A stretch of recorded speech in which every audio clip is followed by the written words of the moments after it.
के मन में प्रश्नों के अंबार लगे थे। उसका मन शीघ्र ही इन प्रश्नों के उत्तर चाहता था। वह अपनी जिज्ञासा राजा जनक के सम्मुख रखता। इससे पूर्व विगत 2 दिनों में घटे घटनाक्रम उसकी आंखों के सम्मुख गुजर गए।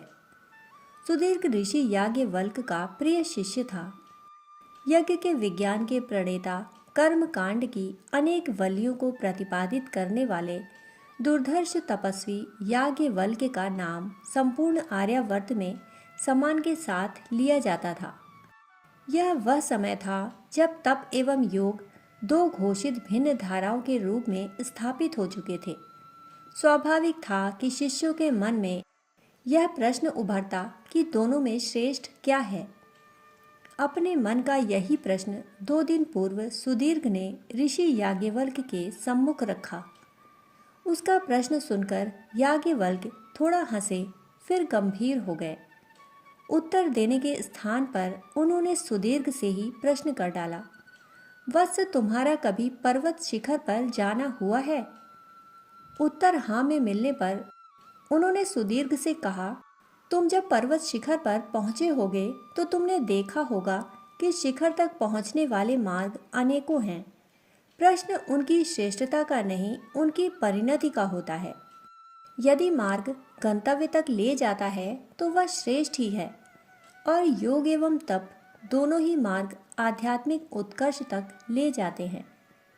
थोड़ा रुककर याज्ञवल्क्य आगे बोले, किंतु तुम्हारे मन में यह जिज्ञासा उठना भी स्वाभाविक है। प्रारंभिक दिनों में ऐसा निर्धारण कर पाना संभव नहीं हो पाता, और सत्य बात तो यह है कि एक बार आध्यात्मिक उत्कर्ष के शिखर पर पहुंच जाने पर दोनों में से कौन सी धारा उत्तम है, इस तरह का भाव ही मन से समाप्त हो जाता है। जो तपस्वी है वही योगी भी है, और कोई योगी बिना अपने को तपाए योग के शिखर पर भी नहीं पहुंचता।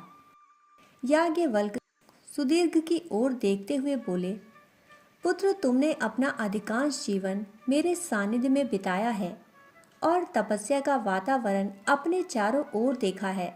इस प्रश्न का सही सही उत्तर अनुभव करने के लिए आवश्यक है कि तुम योग शिखर पर आरूढ़ व्यक्तित्व को भी निकट से देखो। सुदीर्घ ने इस आशय से कि याज्ञवल्क्य किसी प्रसिद्ध ऋषि का नाम योगी के रूप में लेंगे, उनकी ओर देखा। याज्ञवल्क्य सुदीर्घ की मंशा को भांपते हुए बोले, तुम्हें मिथिला जाना होगा। वहाँ के राजा जनक योग के शिखर पर आरूढ़ एक ऐसे व्यक्तित्व हैं जिनके जीवन में तुम चित्त की अचंचलता एवं व्यक्तित्व की समग्रता को सहजता से अनुभव कर सकते हो। सुदीर्घ का मन प्रश्नों से भर गया। उसे लगा कि एक राजा कैसे योगी हो सकता है। याज्ञवल्क्य सुदीर्घ के मन में चल रहे प्रश्नों से पूर्णतया परिचित थे। वे बोले, वत्स, जो तुम सोच रहे हो उसका सही उत्तर तुम्हें जनक से मिलने पर ही मिलेगा। 2 दिन पुराने इस वार्तालाप को सुदीर्घ अपनी आंखों के सामने खट्टा देख रहा था। इसके बाद उसे याद आया कि वह राजा जनक से मिलने मिथिला पहुंचा। राज प्रहरी उसे राज दरबार में ले गया। वहां एक सामान्य दरबार जैसा ही वातावरण था।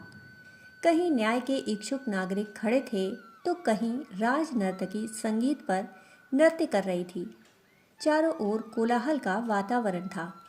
सुदीर्घ ने सोचा, भला ऐसे वातावरण में योग कैसे सधता होगा। वह यह सोच ही रहा था कि राज प्रहरी ने उसको राजा जनक के सम्मुख खड़ा कर दिया। इतने सारे कोलाहल के बीच राजा जनक का व्यक्तित्व सम्मोहित कर देने वाला था।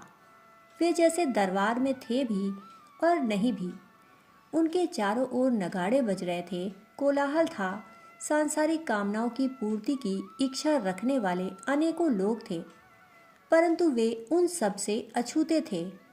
सुदीर्घ के यह बताने पर कि उसे ऋषि याज्ञवल्क्य ने भेजा है, राजा जनक ने अपने आसन से उठकर उसको सम्मान पूर्वक नमन किया। यहाँ कैसे आना हुआ ऋषि पुत्र? राजा जनक ने पूछा। सुदीर्घ ने उसके ऋषि याज्ञवल्क्य से हुए वार्तालाप के विषय में बताया। राजा जनक मंद स्मित के साथ बोले, यह तो ऋषिवर की महानता है कि उन्होंने मुझे योगी समझा। मैं तो एक साधारण सा व्यक्ति हूँ जिसे प्रभु ने इस स्थान पर लाकर बिठा दिया है। यदि वे मुझे वन में भी रखते तो मैं वहाँ पर भी संतुष्ट ही होता। राजा जनक के कथन को सुनते ही सुदीर्घ का मन प्रश्नों से भर गया। उसे लगा कि भला ऐसा कर पाना यहाँ कैसे संभव है। सुदीर्घ ने समय ना गंवाते हुए अपना प्रश्न राजा जनक के समक्ष रख दिया। उसने पूछा, महाराज, आपके आसपास का वातावरण पूर्णतया सांसारिक होते हुए भी आप अपने चित्त को स्थिर कैसे रखते हैं? मैंने पढ़ा है कि चित्त की स्थिरता ही योग है। वह योग साधना इस वातावरण में कैसे संभव है? राजा जनक बोले, साधना की सिद्धि ही यही है कि वह वातावरण से बिना प्रभावित हुए की जा सके। यदि उसे एक विशेष परिवेश अथवा परिस्थिति में ही किया जा रहा हो तो फिर उसका महत्व उस परिवेश जितना ही है, उससे ज़्यादा नहीं। जहाँ तक आपके इस प्रश्न का संबंध है तो उसका उत्तर मैं सायंकाल बेहतर दे पाऊँगा। इस अवधि में आप मेरी राजधानी देखकर क्यों नहीं आते? आपका यहाँ पहली बार आना हुआ है। यहाँ के समस्त स्मारकों को देख आएं तो अच्छे से बैठकर बात की जा सकेगी। सुदीर्घ को लगा कि राजा जनक उसके प्रश्न का उत्तर देने से बचना चाह रहे हैं। वह कुछ बोलता इससे पूर्व ही राजा जनक बोले, आप नगर भ्रमण पर निकलते समय यह तेल से भरा कलश साथ लेते जाएं। यह ऊपर तक भरा हुआ है। वैसे तो कोई विशेष बात नहीं है, परंतु यदि इस कलश से एक बूंद नीचे गिर जाएगी तो आपके पीछे चल रहा प्रहरी आपका सिर तलवार से कलम कर देगा। उसे मैंने ऐसा ही आदेश दिया है। सुधीर का हृदय उसके हाथों में आ गया। उसे लगा कि वह किस संकट में फंस गया। वह तो साधारण सा प्रश्न लेकर आया था, पर यह तो जीवन मरण का प्रश्न बन गया। राजाज्ञा की अवहेलना भी संभव नहीं थी। सो वह भ्रमण पर निकल पड़ा और सायंकाल लौटा। राजा जनक वहीं दरबार में उसी निश्चिंतता के साथ बैठे थे और उन्होंने सुधीर को देखकर पुनः आदरपूर्वक नमस्कार किया। राजधानी में आपने क्या क्या देखा ऋषिपुत्र? राजा जनक ने प्रश्न किया।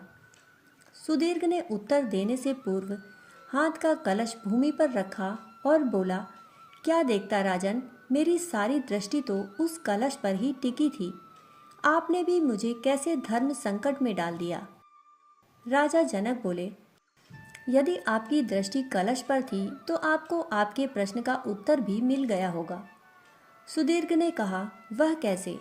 राजा बोले, जैसे नगर के मध्य होते हुए भी आपकी दृष्टि कलश पर स्थिर थी, वैसे ही राज सिंहासन पर होते हुए भी योगी की दृष्टि अपने गंतव्य पर स्थिर रहती है। जिसके लिए सम्मान और अपमान, राग और द्वेष, सुख और दुख एक समान हो जाते हैं, जो संसार के आकर्षणों और उपद्रवों के मध्य उसी परम पिता के प्रेम में निमग्न रहता है, वही योगी है। राजा जनक बोले, ऋषि पुत्र, सामान्य व्यक्ति यह सोचता है कि योग अथवा तप संसार से भागकर प्राप्त किए जा सकते हैं, जबकि संसार हो अथवा संन्यास, ये दोनों ही मन स्थितियां हैं। यदि किसी के मन में संसार है तो वह हिमालय के शिखर पर भी आसक्ति के कारण ढूंढ लेगा, और यदि किसी के मन में संन्यास है तो वह जग के कोलाहल के मध्य भी स्थित प्रज्ञ ही कहलाएगा। यही दोनों पथों का सार है। एक जीवंत उदाहरण ने सुदीर्घ के प्रश्नों के अंबार को शांत कर दिया। उसे भान हो गया था कि पथ कोई भी हो, जब तक अंतर्मन प्रभु के प्रति समर्पित नहीं होता, मन समस्त बंधनों से मुक्त नहीं होता, तब तक बाहर के सारे आडंबर व्यर्थ हैं, बेमानी हैं। मन की शांति ही सच्ची शांति है, और यदि यह उपलब्ध हो जाए तो राजमहल हो या वन्य क्षेत्र, चित्त सदा शांत नीरव व निरुद्ध ही रहता है।